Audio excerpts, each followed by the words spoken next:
Olá, senhores, olá, senhoritas, muito bem-vindos, muito bem-vindas a mais uma videoaula aqui no canal. Dessa vez, uma aula de História da Arte, iniciando os nossos estudos sobre arte indígena. Mais precisamente, arte indígena, artesanato e arte popular, certo?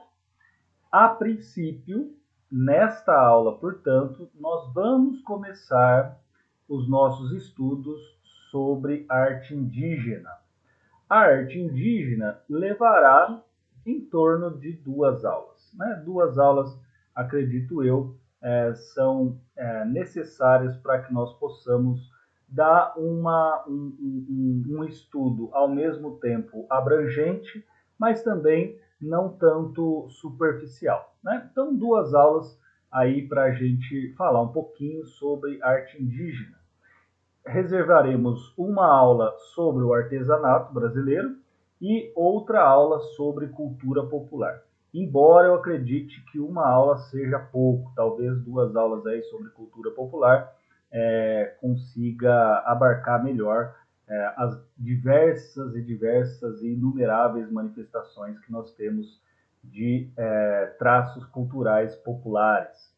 Bom, como já estão acostumados, vamos lá comentar um pouquinho sobre as características gerais que, no nosso caso, no caso específico aqui da arte indígena, eu coloco como considerações iniciais. Então, é preciso entrar dentro de um debate, então contextualizar uma certa ideia de arte para que a gente possa sem cometer abusos, sem cometer erros, para que a gente possa falar de uma arte indígena. Tudo bem? E depois a gente vai finalizando, então, nessas considerações iniciais, a gente vai ver um pouquinho, estudar um pouquinho, comentar um pouquinho sobre a cerâmica, certo? As outras representações culturais nós deixaremos para a segunda aula, certo? Então, vamos lá. Bom, como eu disse para vocês aí, considerações iniciais, contextualizando o universo indígena. 100 milhões de nativos reduzidos a 400 mil aproximadamente. O que eu quero dizer com esses números? Que estudiosos, historiadores principalmente, eles chegam a um consenso, embora, gente, sinceramente, este consenso ele é mais por falta de dados do que propriamente por verificações históricas, verificações da realidade. Como assim? Acredita-se que quando Brasil, o Brasil, ou então aqui, o que hoje nós chamamos de Brasil, quando essa região ela foi tomada por portugueses, acredita-se que a população indígena ou a população do local, nativa, era em torno de 100 milhões. Porém, como eu disse, os números eles variam absurdamente. Nós temos historiadores, principalmente no começo do século passado, que vão afirmar 500 milhões, outros vão afirmar 50 milhões, varia absurdamente. Como eu disse, se estabelece mais ou menos por consenso, para não ficar debatendo, será que são 200, será que são 300, será que são 100? Se estabelece mais ou menos aí, para não tornar a questão tão ociosa, se estabelece o número de 100 milhões e que hoje temos em torno de 400 mil. Não vamos nos fiar nos números. O que é importante dessa informação? Que a enorme parte daquilo que pode ser considerado cultura indígena está extinta, certo? E mais do que isso, muito do que já se produziu, nós não temos nem a possibilidade de conhecer.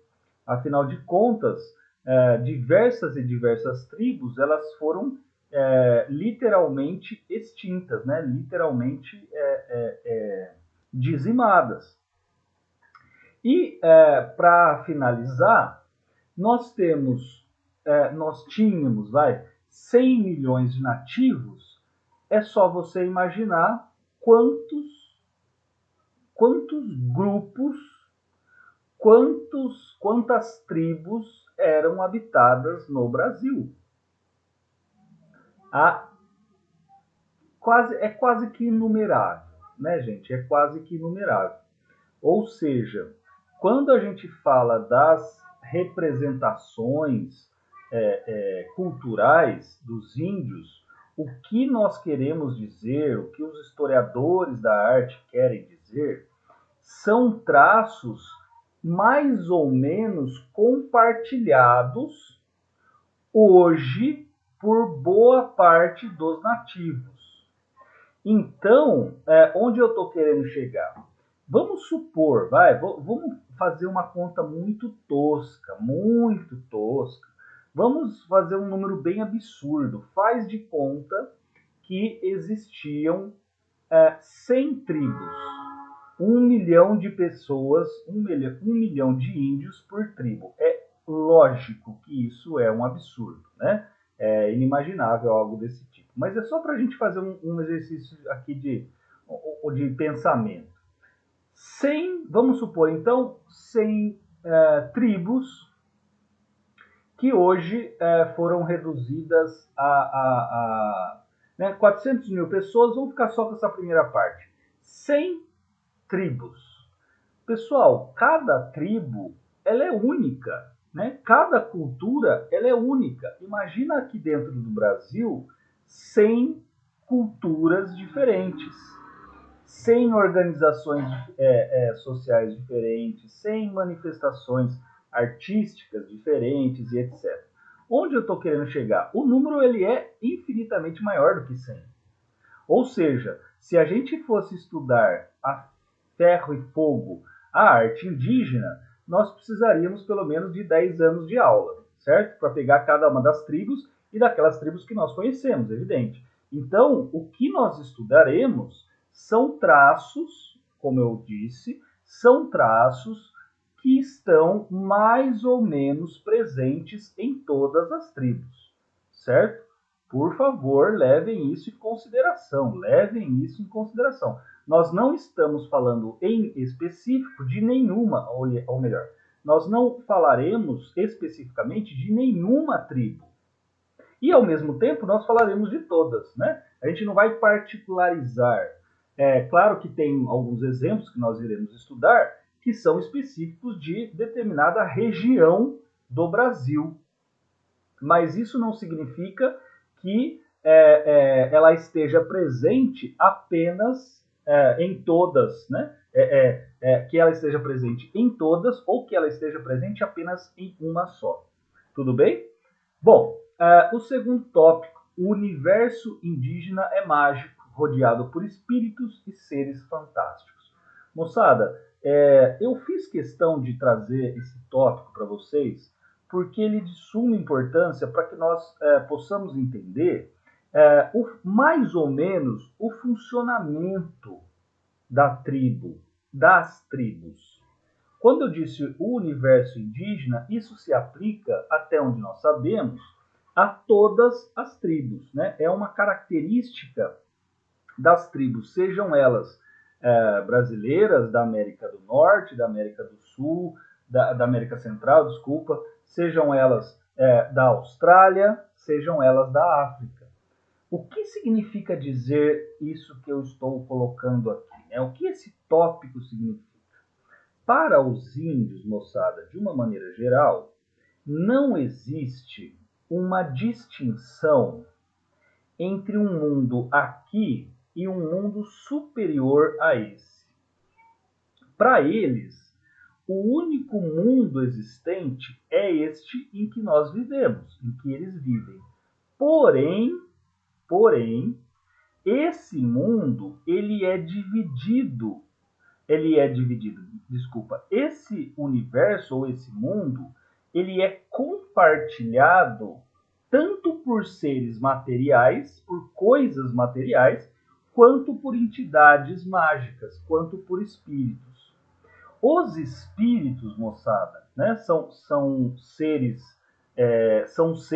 energias que existem no mundo deles, ou seja, na natureza, e absolutamente tudo, gente, tudo que compõe a tribo, ou seja, que compõe lá esse universo, ele possui um espírito.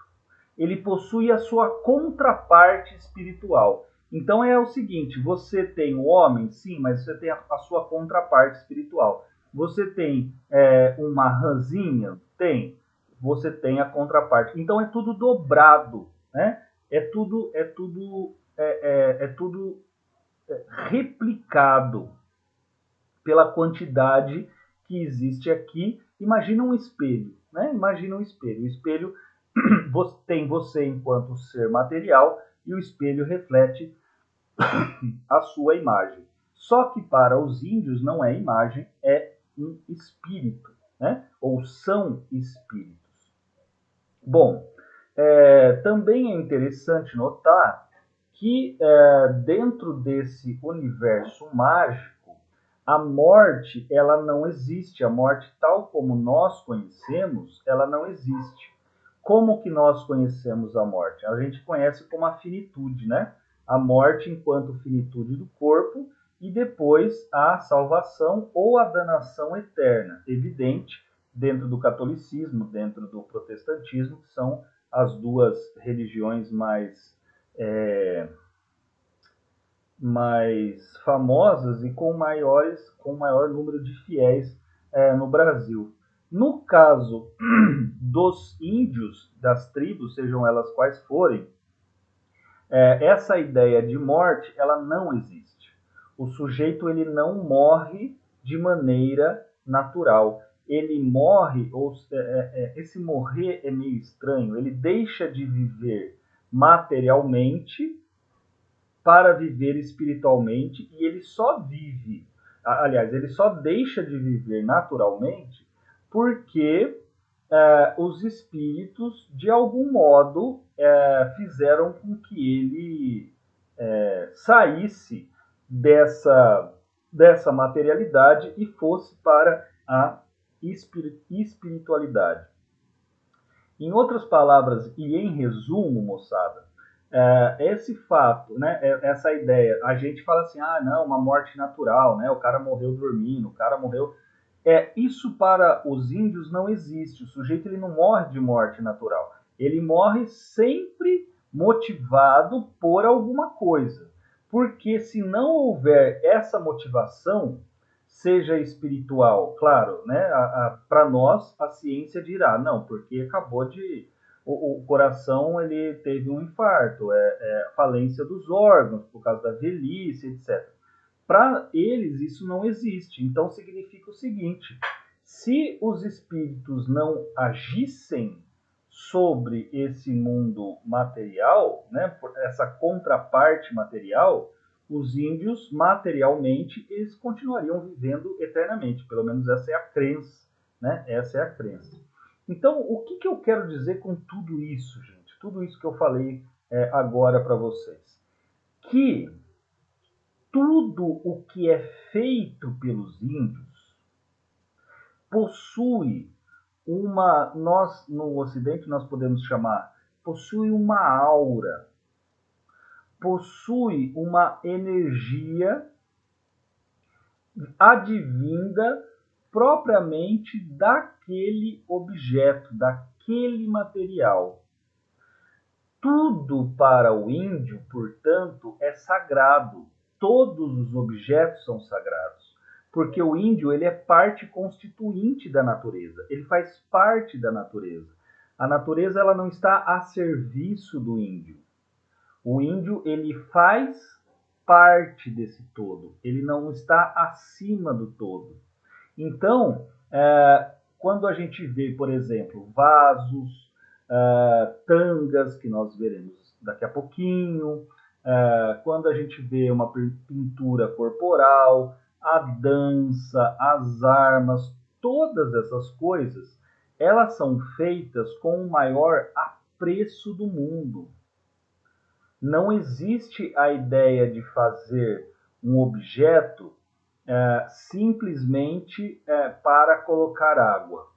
O objeto ele é feito para colocar água, mas antes de tudo é preciso pedir para que a natureza e os seus espíritos correspondentes autorizem essa feitura, né? Autorizem a construção, seja lá do que for. E, finalmente, nós sabemos que a Terra, a natureza, ela é coletiva, embora exista certa hierarquia dentro de cada tribo. É claro que essa hierarquia ela varia, mas ela não varia muito, por incrível que pareça, né? Por mais que tenhamos aí centenas de milhares de tribos, as relações hierárquicas elas são mais ou menos parecidas, bem como a divisão do trabalho, que é uma divisão sexual. Homens fazem uma coisa, algumas coisas, mulheres fazem outras coisas. O que eu chamaria a atenção é que a única coisa privada, né, a única coisa privada dos índios são justamente os seus artefatos de trabalho. Então, cada índio, cada índia tem lá os seus, digamos, os seus apetrechos. Esses apetrechos, sejam o arco, seja a flecha, seja o anzol, seja a rede, seja a argila que será feita lá um vaso, uma boneca, seja o utensílio, o objeto que corta a madeira, essas ferramentas é uma maneira muito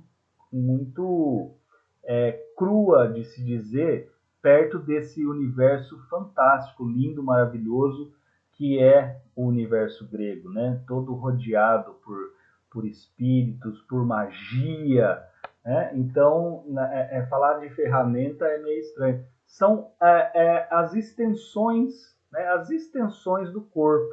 O arco, a flecha, o cocar, a tanga, são extensões do corpo. Extensões do corpo, acho que seria uma expressão mais interessante. E por fim, moçada, eu coloco aqui uma pergunta. Depois de tudo isso que nós falamos, será que existe uma arte indígena? A resposta é não. Não. Por quê? Porque a arte, moçada, a arte que nós ocidentais, os objetos que nós ocidentais consideramos como arte, são objetos que não têm uma finalidade prática, não têm uma utilidade, portanto, são objetos que são feitos por eles próprios. A finalidade termina, né, da arte, a finalidade termina nela mesma. Você vai fazer uma pintura. A pintura serve para quê? Para fruição. Ela tem um caráter estético, né? Ela é essa independência em relação à natureza. Independência em relação à natureza. A natureza ela é mímica, a natureza ela é necessária. A arte é essa expressão humana de liberdade, certo? Você faz e você coloca na parede. Mas para quê? Para pôr. Isso, claro, evidente, dentro da arte clássica. Por essa definição ocidental, não existe a arte indígena. Por quê? Porque todos os objetos são objetos do cotidiano. Sejam eles objetos para você colocar água, por exemplo, sejam objetos que sejam usados em rituais. Por quê? Porque cada um dos objetos, mesmo que dentro de rituais, eles têm uma função. Funções, moçada, muito específicas, muito particulares. Então, quando nós falamos de arte indígena, nós estamos fazendo um olhar etnocêntrico. A gente está considerando como arte utensílios que, embora existam utilidades para ele, eles ainda assim são belos. Eles ainda assim se apresentam como objetos passíveis de satisfação. Deu para entender, gente? O que eu quero dizer, o índio propriamente não vai falar que isso aqui é arte e isso daqui é arco e flecha só. Agora, esse que está do lado aqui, não, isso aqui não é arco e flecha, isso aqui é arte. Não vai fazer isso, ele não vai falar isso. Por quê? De novo, né, tudo isso que nós falamos. Porque os objetos, eles cumprem determinadas finalidades. Só que, como esses objetos, eles são partes da natureza, toda a natureza ela tá, né? Então todo o universo está rodeado de seres e etc. Esse objeto ele é feito com um maior apreço, maior amor e cuidado. Por quê? Porque eles representam, eles têm uma finalidade mágica, né? Existe uma energia lá dentro do arco, da flecha, existe uma energia correspondente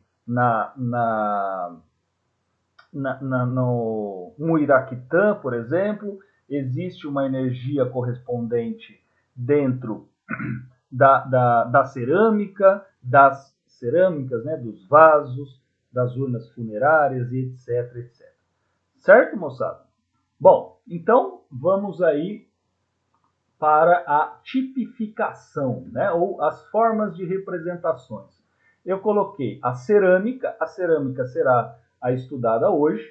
Então você tem a cerâmica, você tem os trançados, os objetos plumários e a pintura corporal. Não falaremos sobre esses três, deixaremos os três para a próxima aula e falaremos falaremos da cerâmica. Bom, a cerâmica não é novidade para ninguém, né? Vocês que acompanham as aulas sabem que a cerâmica ela é argila, né? Argila, de onde vem a cerâmica? Ela é a primeira matéria-prima para se fazer qualquer objeto que o homem teve contato, né? Um objeto mais maleável, o que permitia uma modelação melhor. Eu digo um objeto mais utilizado, claro, dentro digamos assim, da época histórica, não da pré-história, porque na pré-história nós tínhamos muitas pedras, muitas madeiras, muitos ossos, né? A argila ela vai aparecer um pouco depois. Bom, coloquei aqui cerâmica, né? Objetos feitos de argila. O legal é que essa argila ela não é aquela encontrada na Europa, é uma argila, aliás, não é argila não é apenas o tipo de argila encontrado na Europa,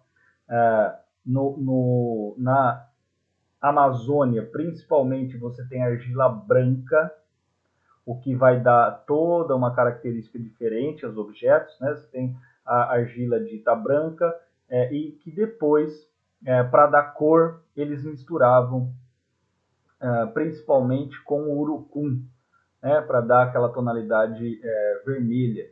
Eu vou falar desses corantes naturais quando nós falarmos sobre a pintura corporal, tudo bem? Então eu vou me reservar aí só que são objetos feitos de argila e que possuem diversas utilidades. Esse possuem diversas utilidades, gente, de fato, a argila ela serve para uma infinidade de coisas. Desde objetos de instrumentos musicais, Ela serve, claro, para guardar água, que é a função mais importante. Ela serve para armazenar, né, guardar o morto. Ela serve para guardar frutas, ela serve para guardar peixes. Então essas atividades, essas utilidades, elas são de fato das mais variáveis. Coloquei aqui alguns nomes importantes, né? Algumas cerâmicas importantes. Igaçabas, tangas, vasos de cariátides, de cariátides e de gargalo. Então, vasos de cariátides e vários vasos de gargalo. Bom, vamos lá dar uma olhadinha. As igaçabas da Amazônia, né? Ou do Amazonas. Por que é do Amazonas? Porque é da região do Amazonas, né? São tribos, portanto, que se valiam do rio Amazonas e de todas as suas ramificações, certo? O que é uma igaçaba? Normalmente, gente, por que a gente coloca vasos, né? A gente fala vasos. É uma tradição da história da arte. Falar vaso, gente, como nós fizemos lá na Grécia. Os gregos, eles tinham mais ou menos de 20, né, 22 conhecidos tipos de vasos. Só que esses vasos entram dentro de vasos copos, crateras, canecas, né? Assim, uma infinidade de coisas chamadas de vasos. Por que se chama vaso? Porque ele tem uma forma mais ou menos peculiar, né? Fácil de identificar, que é para armazenar líquidos, normalmente, né? Normalmente. Por quê? Porque existem as urnas funerárias. Só que as urnas funerárias, elas também não são exclusividades dos índios, né? Vocês sabem disso muito bem quando nós falamos lá dos etruscos, lá na história da arte sobre os etruscos, foi comentado também das urnas funerárias. Então, igaçabas, moçada, serve quase que exclusivamente para a água. Esse é o grande problema de você dar, né, de você dar aula de arte indígena. Vocês viram que eu dei uma gaguejada, né, uma parada. Eu falei, serve quase que exclusivamente para pôr água. Por quê? Porque, de novo, nós temos centenas de tribos. Como é que a gente vai poder dizer de uma vez por todas que todas as igaçabas servem para pôr água?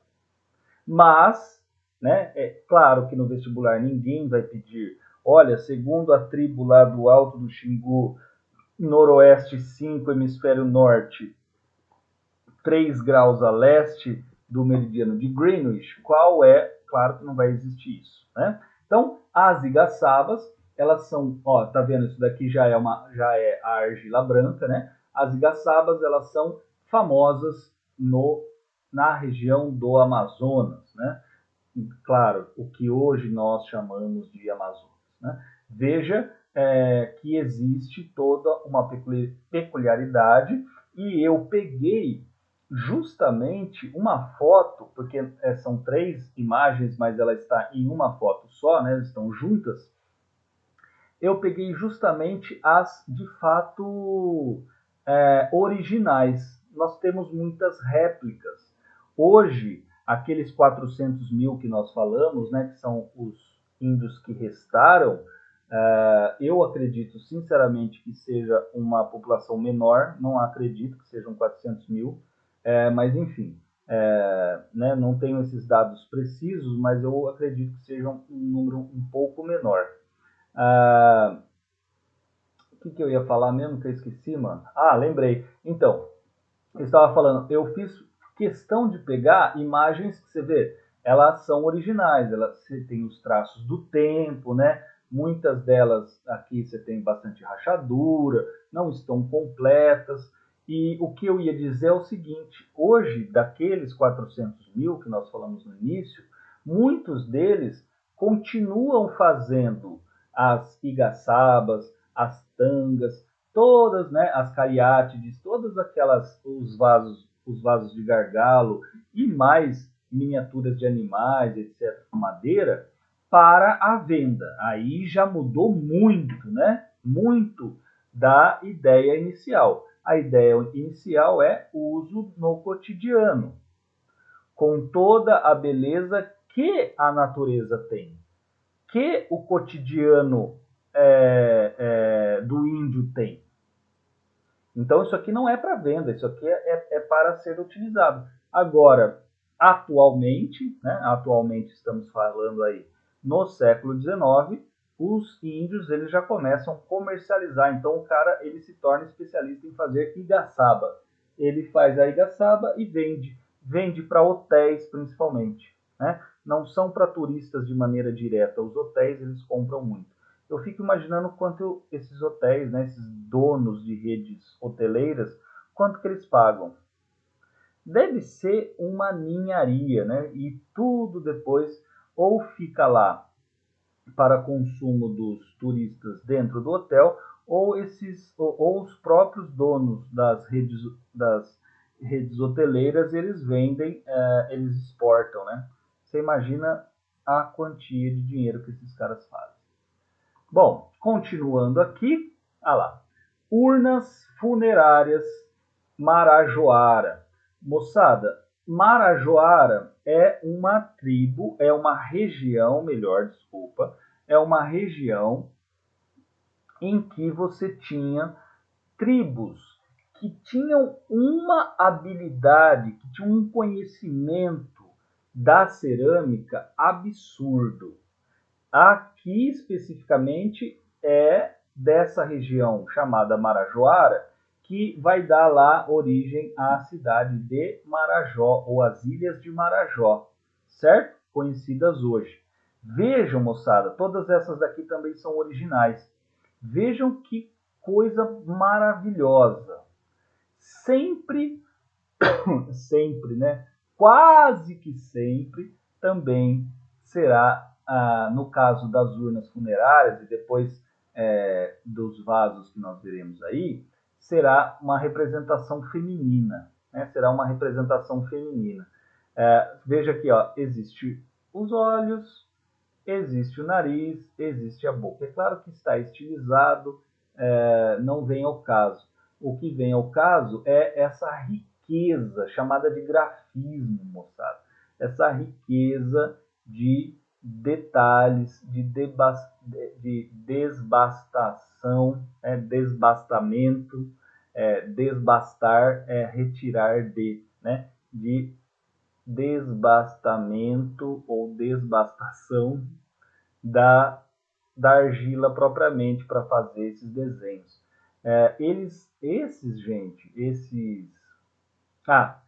Outro detalhe. As urnas funerárias elas podem ser feitas de madeira e podem ser feitas de argila. Né? Tanto uma quanto outra são muito utilizadas. Né? E até hoje, interessante que existem, eu não coloquei aqui, mas existem, se vocês procurarem, urnas funerárias que foram encontradas com os esqueletos, os não, né? Com o esqueleto ainda. Essas urnas funerárias, elas não eram utilizadas para todos da tribo, né? Ou então podemos dizer o seguinte: de modo geral, não eram todos os que mereciam, né? Não é questão de merecimento, mas não eram todos que eram feitos, né, rituais para se colocar o corpo dentro de uma urna funerária. Normalmente ficava restrito ao pajé, ao xamã, pessoas hierarquicamente que comandavam a sociedade, né? E então, feita de madeira ou feita de argila. A cerâmica marajoara, se você der um Google, moçada, você verá ainda hoje peças fantásticas. coisas assim que é incrível como que um povo conseguiu fazer esses tipos de objetos com os instrumentos que eles têm. Porque você não tem um forno para fazer a cerâmica, você não tem um forno que os gregos tinham, que os etruscos principalmente tinham. Né? Os etruscos eles também eram muito hábeis com a cerâmica, igual aqui essas tribos da região que hoje nós chamamos de Marajó, certo? Aqui também, ó, da Marajoara, né, das ilhas de Marajó, as tangas. Gente, são tangas mesmo, para você colocar nas partes, né? Vocês estão vendo, ela tem um furo aqui, ela tem um furo aqui, ela também vai ter é feita também de argila, pode ser feita de madeira, normalmente é de argila.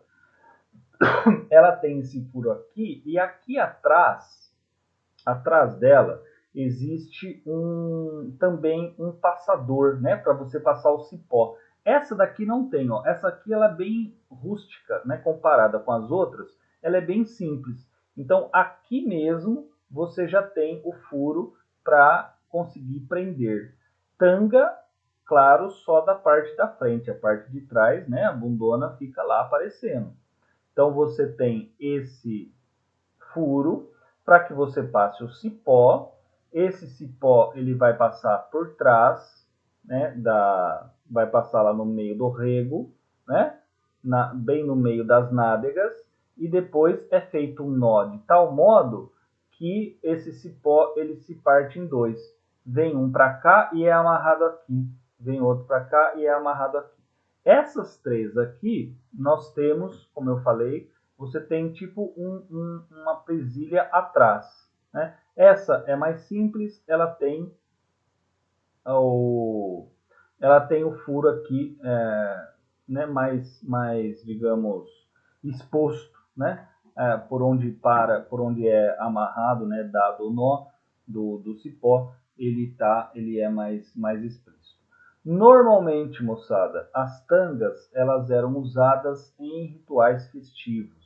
Aliás, falou em ritual festivo, é uma puta de uma redundância dentro da cultura indígena, né? Porque ritual já é festa. Né? Ritual já é festa. Eram algumas das tangas, então, utilizadas para os rituais, ou seja, para as festas, e em outros casos raríssimos há relatos de tribos que vestiam a tanga, os rapazes, né, os homens, eles vestiam a tanga quando iam entrar em guerra com outra tribo, certo? O que também, moçada, né, o que também faz parte de uma festividade. O arrumar-se para a guerra faz parte de uma festividade. É muito louco, né? Esse momento da preparação. A guerra já é uma festividade, né? Ela representa o desejo dos espíritos, né? É o conflito de espíritos opostos. Cada tribo tem a sua crença. Esses espíritos eles se transvestem em animais, né? Então você vai ter lá uma identificação, por exemplo, com o jacaré, outra tribo com anta, outra tribo com a cobra. Isso vai depender muito da região em que dos animais que habitam, né, a região. Bom, então, continuando aqui, nós temos os vasos de cariátides. Gente, cariátides são, primeiro, um vaso, certo? Um vaso para que você, olha só, moçada, por favor, um adendo, esse daqui,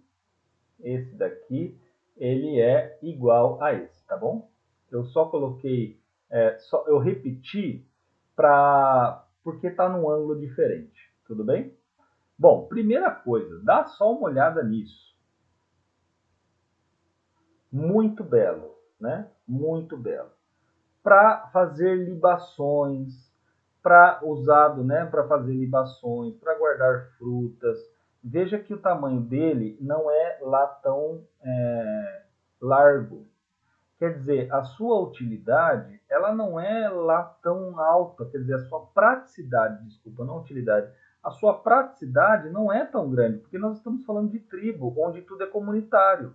Esse vaso aqui vão caber quantos? Vão caber quantas, quantos quilos de mandioca cabe aqui? Quantas espigas de milho cabe aqui? Né? Quantos quilos de milho cabe aqui? Quanto de frutas silvestres, de goiaba, cabe dentro? Pouco, se considerado o tamanho da tribo. O que se colocava, né, quando eu falei libações, o que, que é? São poções. Esses vasos aqui, eles são utilizados para os rituais religiosos, rituais mágicos. Aqui dentro você coloca poções, você coloca certas bebidas. E por que que nós sabemos que são bebidas que são colocadas aí? Aí vamos lá para o nome. O que são cariátides? Cariátides, gente, são essas três figuras femininas que dão suporte ao vaso. Então, você tem uma base, você tem as cariátides e depois você tem o vaso.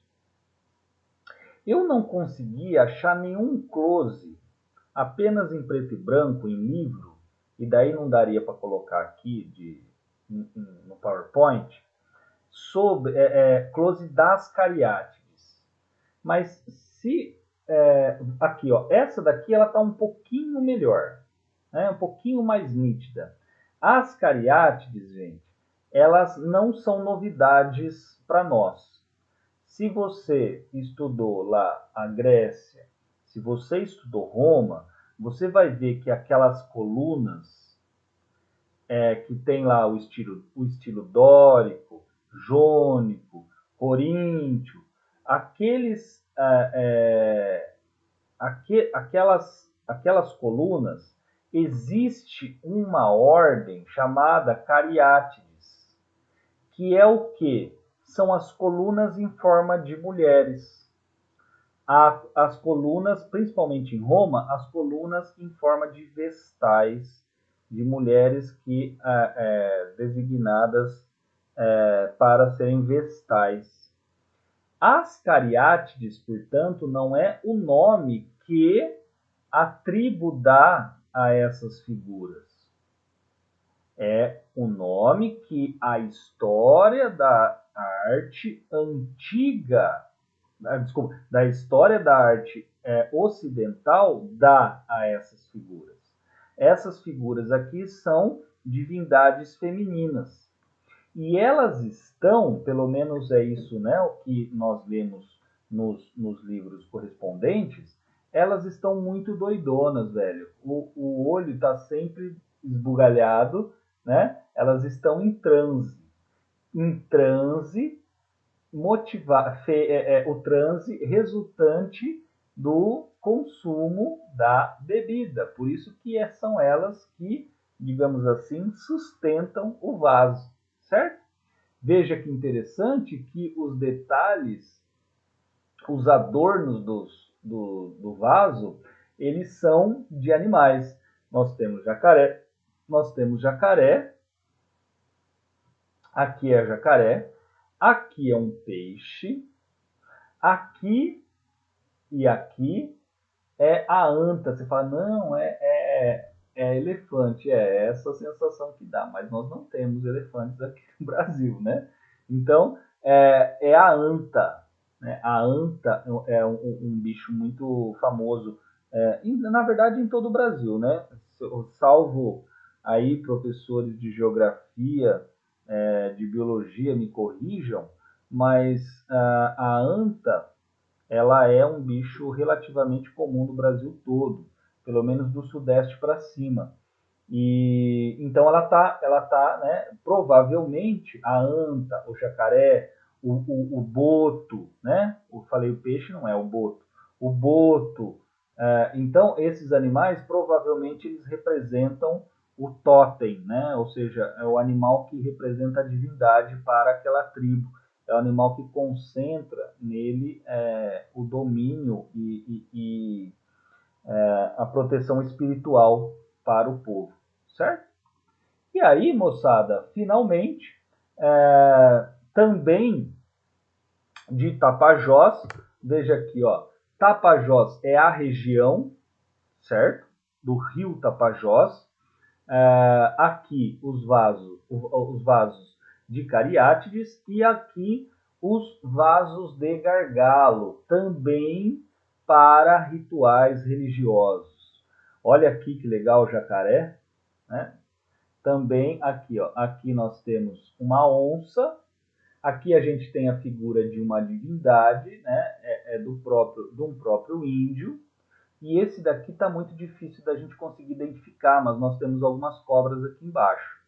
Então, moçada, qual que é a diferença? Esse aqui também é para tomar, funciona como objeto de ritual, em que eu coloco lá a bebida, esse daqui mais fácil de tomar, né? Provavelmente, moçada, eu não tenho essa informação clara, distinta, mas até onde eu sei, a diferença principal entre os vasos de gargalo e os vasos de cariátides é que os de gargalo eles são destinados primeiro ao pajé ou primeiro ao xamã, né? Primeira figura mais importante. Por quê?